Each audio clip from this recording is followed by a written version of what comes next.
Hello everyone, this is AJ. Welcome back to the channel, AJ's Movie Place. Yeah, so obviously, new James Bond film, Daniel Craig's Farewell to James Bond, has just opened in the cinemas. No Time to Die. So, being a Saturday morning, what better opportunity to take a look at my Blu-ray collection of James Bond films and what versions I've got. Yeah, so without further ado, let's get into this.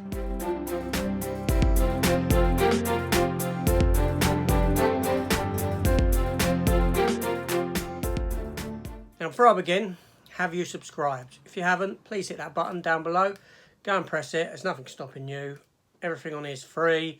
Don't want nothing from you, apart from a little bit of time. Just watching the videos, giving me a thumbs up, all of that. Also, if you do leave me a comment, I'll be sure to reply to you. And hit that notification bell to keep apprised of all my upcoming new content. Also, if you're interested, you can follow me on Facebook and Instagram under the same name as this channel, AJ's Movie Place. Why not come over and say hello? So let's get into this. Let's take a look at my 007 collection.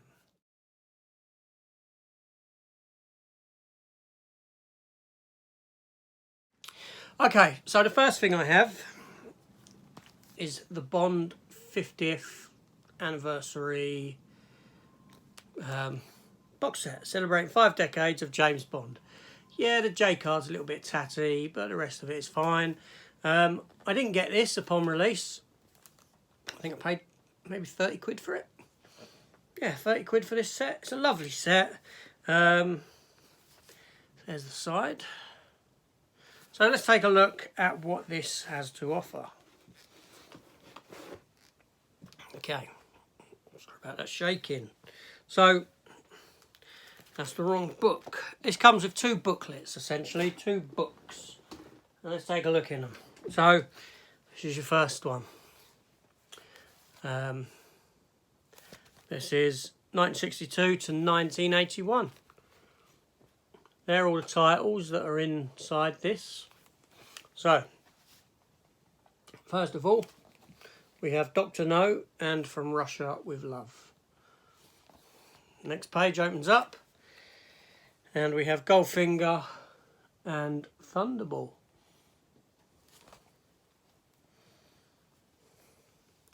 You Only Live Twice and On Her Majesty's Secret Service. On Her Majesty's Secret Service, obviously being the George Lazenby one, which, well, my least favourite James Bond, but a very good James Bond film.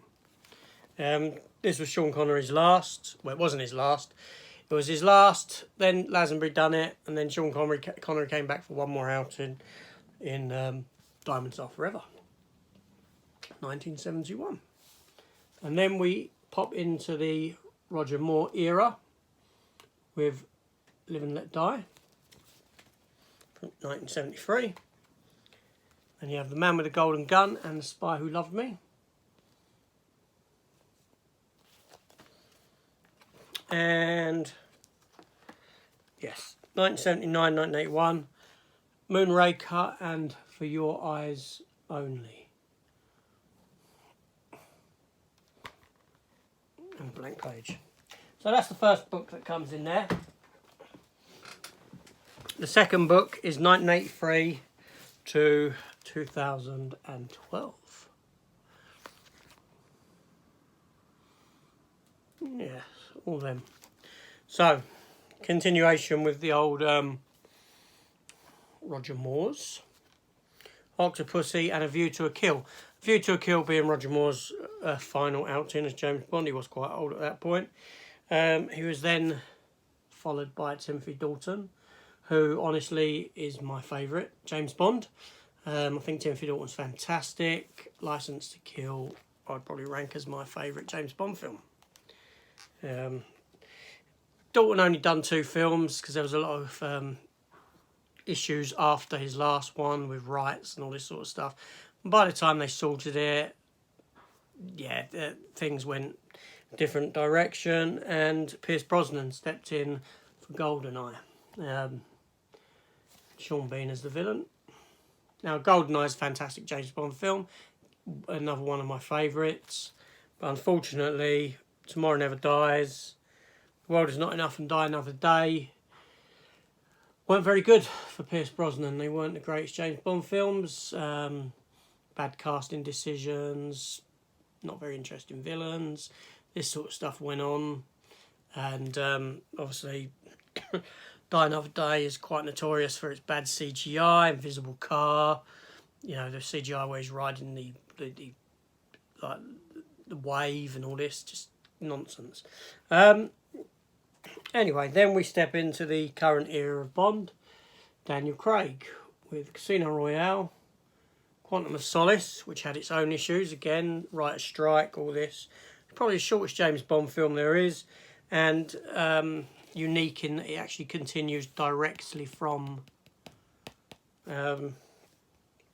Casino Royale. And to top this set off, we have Skyfall and a bonus disc. You'll notice that Skyfall is a different art style than the others. That's because when this was released, Skyfall had only just come out in the cinemas, and there was an empty space for you to put it when you got it. Yeah, and obviously, like I said, a bonus disc. So that's that. Now, moving on to my Amaray releases. Apologies. Now, moving on to my Amaray releases, you'll notice some of these are doubles because I did get these prior to getting that set there. Because my intent was only to ever go back really to Timothy Dalton, not to go before that. But ultimately that set came up at a very cheap price, so I couldn't resist getting hold of it. So there I have a Amaray for The Living Daylights, Timothy Dalton's first film. Very good film.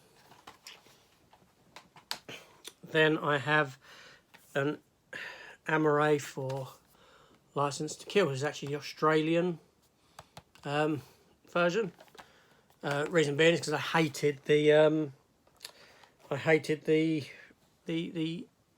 Amaray art for the British one.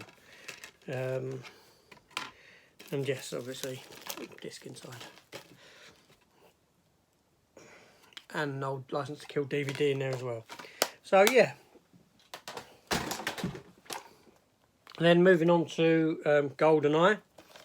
I actually have the steelbook version of GoldenEye with a bit of debossing along the title. I think I got this when it first came out, this steelbook. Yeah, lovely steelbook, that one. Do like it. Just slip it back into its protector. Then Tomorrow Never Dies. The World Is Not Enough.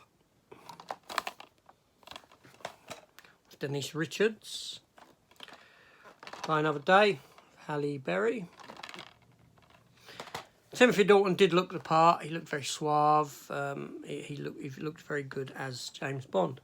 Then I have an Amaray for Casino Royale. And then I have another version of Casino Royale, like this. This was like, it's either 50p or 75p in CEX. Obviously it's in a like box like that, and it opens up. Very solid box. Opens up like so, and inside does have, if I can get it out, not the easiest, it comes with a booklet.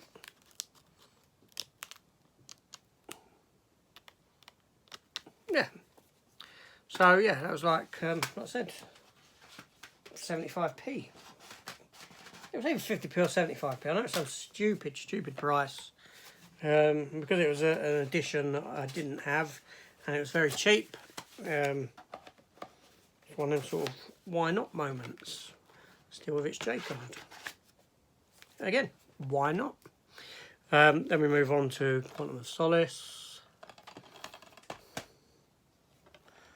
Skyfall with its slipcover. Then Steelbook for Skyfall. Very good James Bond film, this one. And then we have Spectre with a nice spot gloss into the slip. I'll be honest, but this film I've only ever seen and watched once. Yeah. But last but not least, to finish off my James Bond collection, I have 30th anniversary of Sean Connery, Never Say Never Again. Now, this isn't an official James Bond film. It's not part of the MGM group of films. Basically, the rights were to Thunderball. This is essentially a remake of Thunderball.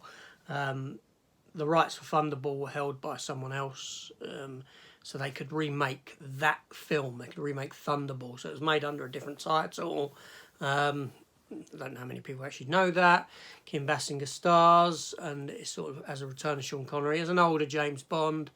Yeah, it's an interesting one to have in the collection. This isn't the UK release, because I believe the UK one is actually out of print. So I imported it from, who knows, somewhere abroad, somewhere in Europe. Might be a Dutch release, I believe. That's what comes to mind. But yeah, so that's my collection of James Bond films. Keep the video quite short. I have a small one this week. I keep meaning to get into the A's to Z's of my collection. I just can't bring myself to it yet. I will get around to that at some point when I can be bothered. Anyway, I'm getting away. It's AJ. Thank you for watching. Let me know your favourite James Bond film in the comments below.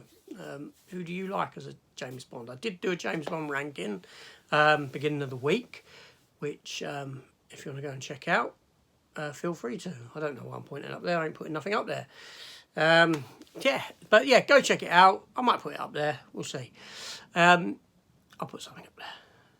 So yeah, go check out that video. I think I may have given away in this. I think I might have said who my favourite James Bond was anyway, my least favourite.